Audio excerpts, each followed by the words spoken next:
Hello friends, இன்றைக்கி ராகியில் வந்து நம்ம என்னென்னவோ செஞ்சுருக்கோம். புட்டு செஞ்சுருக்கோம், இடியாப்பம் செஞ்சுருக்கோம், அப்புறம் நம்ம உப்புமா செய்யலாம், எல்லாமே செஞ்சுருப்போம். இப்போ குழந்தைங்களுக்காக நம்ம சூப்பராக ராகி கேக்கும் செய்ய போகிறேன். ரொம்ப சூப்பராக இருக்கும், ஹெல்த்தி வேறு. சாதாரண நம்ம கேக் செய்கிறதோடு இந்தமாதிரி ராகி கேக் செய்யும்போது பிள்ளைங்க விரும்பி சாப்பிடுவாங்க. அதுக்கு என்னென்ன தேவைகள்னு பார்த்துருவோம். நம்ம ராகி ஒரு கப்பு ஃபுல்லாக எடுத்துருக்கேன்.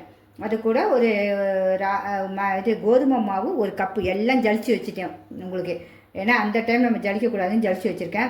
பட்டர் வந்து நல்லா ஒரு இதில் 1/4 கப்பு போல் எடுத்து வச்சுருக்கேன். நீங்கள் பட்டருக்கு பதில் எண்ணெய் வேணாலும் ஊற்றிங்கன்னா நம்ம குழந்தைங்களுக்கு கொடுக்கணும், ஹெல்த்தியாக இருக்கிறதுக்காக பட்டர் சேர்த்துருக்கேன்.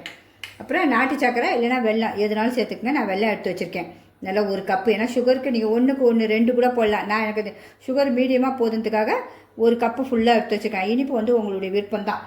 அதுக்கப்புறம் பால் 3/4 டம்ளர் எடுத்து வச்சுருக்கேன். அதில் நீங்கள் வினிகர் இருந்தால் வினிகர் ஊற்றிங்க, வினிகர் இருந்தால் இப்படி லெமன் ஊற்றுங்க. அப்படியே பால் திரிஞ்சிடும் உங்களுக்கு. இந்த இப்படி ஊற்றி வச்சுருக்கேன். நம்ம அதுக்குள்ளே செய்யறதுக்குள்ளே திரிஞ்சிடும். இந்த இவ்வளோண்டு லெமன்.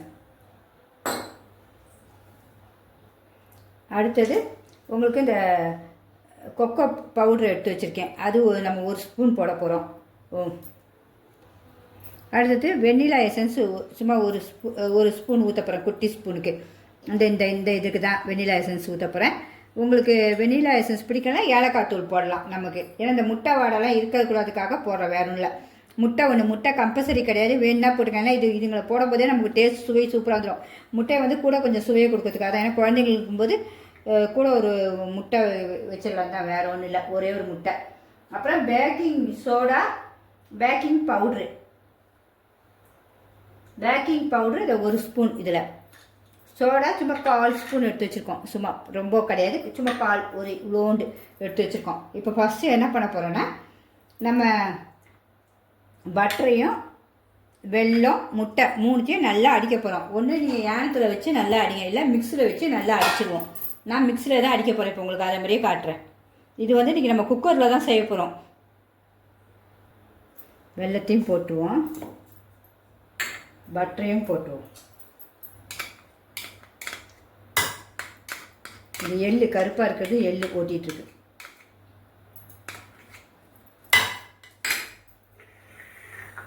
ஒரு முட்டையும் ஃப்ரிட்ஜில் வச்சு வைக்கக்கூடாது. முட்டை வெளியில் வச்சு தான் நம்ம முட்டை மட்டும் யூஸ் பண்ணோம் நம்ம கேக் செய்யும்போது. ஃப்ரிட்ஜில் வச்சிங்கன்னா அது அவ்வளோ நல்லா வராது உங்களுக்கு. வெளியில் அந்த ரூம் டெம்பரேச்சரில் தான் இருக்கணும் முட்டை. நல்லா சாஃப்டாக அடிச்சுக்கணும்.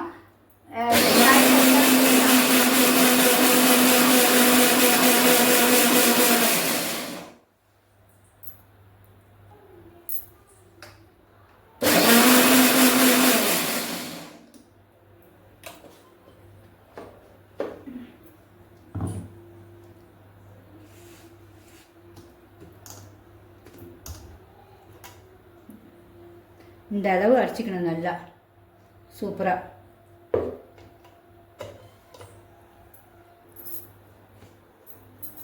இதுங்க நல்லா அடித்தாச்சு. இந்த மாதிரி இப்படி இருக்கணும், ஒரு வாடையே இருக்காது, முட்டை வாடை. அப்படியே மூடி வச்சுருவோம். அப்புறம் இந்த லாஸ்ட்டில் நம்ம அந்த கேக்குக்கு போகிறதுக்கு இந்த என்னென்ன நட்ஸ் வேணுமோ எல்லாத்துங்க, பிஸ்தா, பாதாம், முந்திரி, அப்புறம் நான் அந்த செர்ரி பழம் வெட்டி வச்சுருக்கேன். எது உங்கள் விருப்பம் குழந்தைங்க சாப்பிடுமோ அதை எடுத்து வச்சுக்கோங்க. ஏன்னா அது கடிக்கும்போது சூப்பராக இருக்கும் குழந்தைங்களுக்கு. இப்போ இதை நம்ம எடுத்து ஊற்றிடுவோம். தண்ணி கிண்ணி எதுவும் ஊற்றக்கூடாது. இப்போ இந்த அளவுக்கு அடித்து வச்சுருக்கேன்.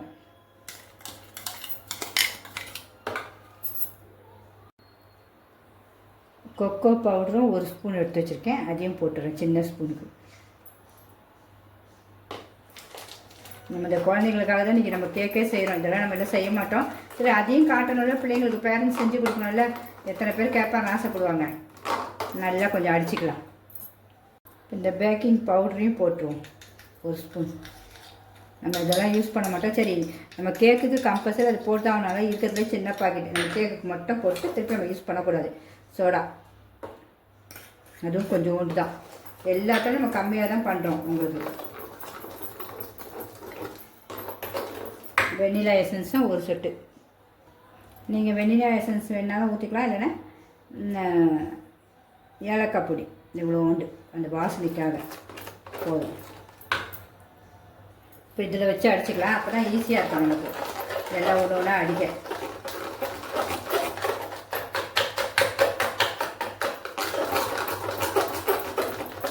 நம்ம மாவு போட்டால் ரொம்ப வேகமாக அடிக்கக்கூடாது.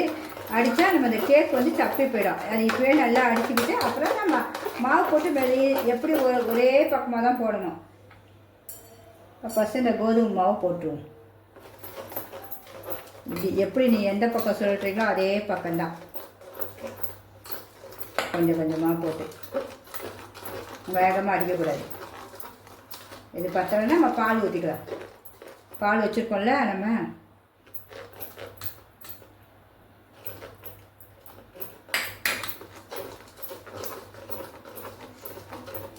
இதே மெதுவாக தான் செய்யணும். இப்போ ராகி கேழ்வரகை போட்டுடணும். நமக்கு இதுவே கரெக்டாக இருந்துச்சுன்னா ஓகே, இல்லைன்னா நம்ம பால் கண்டிப்பாக ஊற்ற வேண்டியிருக்கும். கொஞ்சம் பத்தாது. இந்த டைம் கொஞ்சம் பால் கொஞ்சம் கொஞ்சமாக ஊற்றி பண்ணுவோம். தயிர் மாதிரி கட்டி ஆகிடும். நம்ம இந்த எலுமிச்சம்பழம் ஊற்றினால அது அப்படி ஆகிடும். வாசனை இப்போயே சூப்பராக இருக்குது. குட்டீஸ் வச்சோடனே காலி பண்ணிவிடுங்க. எல்லாம் ஹெல்த்தியாக நம்மளே இப்படி செஞ்சு கொடுத்துடலாம் பிள்ளைங்களுக்கு வீட்டில். ஆனால் ரொம்ப ஸ்லோவாக அப்படியே கலரணும். நம்ம எந்த ஒரு பக்கம் செய்கிறோமோ அதே பக்கம்தான். நீங்கள் இப்போ திருப்பியும் மாவு போடணும். நம்ம அதுக்குள்ளே கொஞ்சம் கல் உப்பு போட்டு வச்சுருக்கோம், தூள் பண்ணதை. அதை தூக்கி நல்லா 5 நிமிஷம் நல்லா ஒரு 10 நிமிஷம் நல்லா சூடாகட்டும். அதுக்குள்ளே நம்ம கேக்கும் ரெடி ஆகிடும். நம்ம அந்த கேக் தட்டில் ஊற்றிடுவோம்.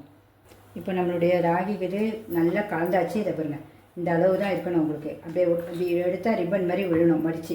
இந்த நம்ம 3/4 கப்பில் எடுத்தது இவ்வளோ மீதி இருக்குது உங்களுக்கு. பால் 1/4 கப்பு மீதி இருக்குது. இப்போ நம்ம வந்து உங்கள் கப்புங்க எதுனாலும் வைக்கலாம், சரி. இல்லைன்னா நம்ம கேக் ட்ரை இதே மாதிரியே வச்சுட்டு இதில் லைட்டாக நெய் தடவிப்போம். ஏன்னா இந்த ஒட்டாமல் வரத்துக்காக லைட்டாக எவ்வளோ உண்டு இப்படி நல்லா எல்லா பக்கமும் இப்படி நம்ம தடவி விட்டணும். அப்போ தான் ஒட்டாமல் நமக்கு அந்த கேக் வரும் அழகாக. இந்த கப்பு இல்லைனாலும் நம்ம டிஃபன் பாக்ஸ் அப்படி எதுனாலும் வச்சுக்கலாம். அப்புறம் இதுக்கு நடுவில் பட்டர் ஷீட் இருந்தால் பட்டர் ஷீட் வச்சுருங்க. ஏன்னா நமக்கு சுத்தமாக அடியில் ஒட்டாமல் வரும் க்ளீனாக. உங்களுக்கு வேறு ஒன்றும் இல்லை. இந்த சைடெலாம் வைக்கனால நம்ம இப்படி வச்சுக்கலாம் உங்களுக்கு பட்டர் ஷீட்டை. ஏன்னா நமக்கு அப்படியே க்ளீனாக ஒன்று கொஞ்சம் கூட ஒட்டாமல் க்ளீனாக வந்துடும். நம்ம இந்த கல் உப்பு போட்டு அடியில் வச்சுருக்கோம். நல்லா சூடாக ஆவி வருது. ஒரு 10 நிமிஷம் வச்சுட்டோம். இனிமேல் நம்ம இந்த கேக்கை ஊற்றி அப்படியே வச்சு நம்ம கேஸ் கட்டு போடக்கூடாது. குக்கரில் அப்படியே மூடி வச்சிடணும். கேஸ் கட்டு விசிலும் இருக்கக்கூடாது. அப்படியே மூடி வச்சு நம்ம 30 இல்லைன்னா 35 நிமிஷம் வச்சுட்டு ஆஃப் பண்ணிடணும். சிம்மில் வச்சிடணும். வச்சுட்டு ஆஃப் பண்ணால் சூப்பரான கேக் வந்துடும் உங்களுக்கு. நடுவில் மட்டும் வெந்திருக்கான்னு பார்க்க நீங்கள் ஏதோ குச்சோ ஒரு கத்தியை வச்சு நம்ம ஒரு 30 நிமிஷம் வச்சு குத்தி பார்ப்போம். இப்போ வந்து இந்த மாவை இதில் அப்படியே ஊற்றிடணும். கரெக்டாக ஒரு அரை போல் தான் ஊற்றணும். ஏன்னா நமக்கு பொங்கி வரும்போது அப்படி கொட்டிடக்கூடாது. இந்த கரெக்டாக அரை ஊற்றிங்கும் போது அப்படியே வச்சிடலாம் நம்ம எடுத்து.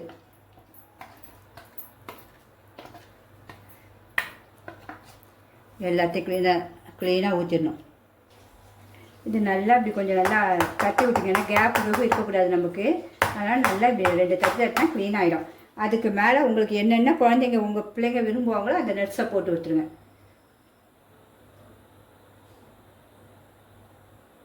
இப்படி அழகுபடுத்துருங்க. பிள்ளைங்களுக்கு என்ன பிடிக்குமோ அந்த இது எவ்வளோ வேணாலும் நீங்கள் போடலாம் நட்ஸு. அவ்வளோதான். தூக்கி நம்ம இப்போ வந்து உள்ளே வைக்க போகிறோம் குக்கருக்குள்ளே. ஆன் பண்ணிட்டியா? இப்போ நம்ம இந்த குக்கருக்குள்ளே ரொம்ப சூடாக இருக்கும், பார்த்து வைக்கணும். ஏன்னா கொதிக்கும் சைடெல்லாம். அவ்வளோதான். இப்படியே வச்சாச்சு. வச்சுட்டு நம்ம இப்போ மூடிட போகிறோம்.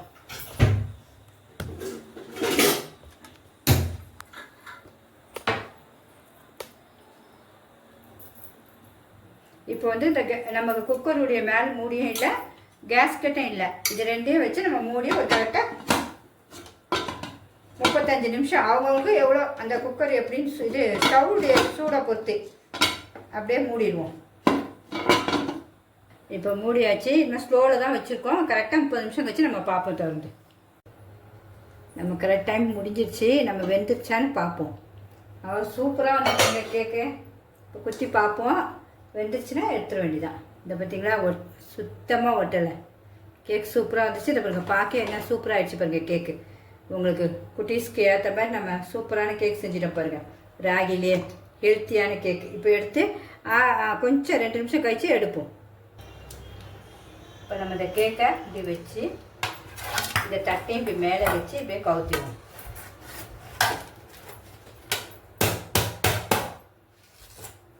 பார்த்திங்கன்னா என்ன அழகாக வந்துடுச்சு. இந்த பேப்பரை எடுத்துட்டு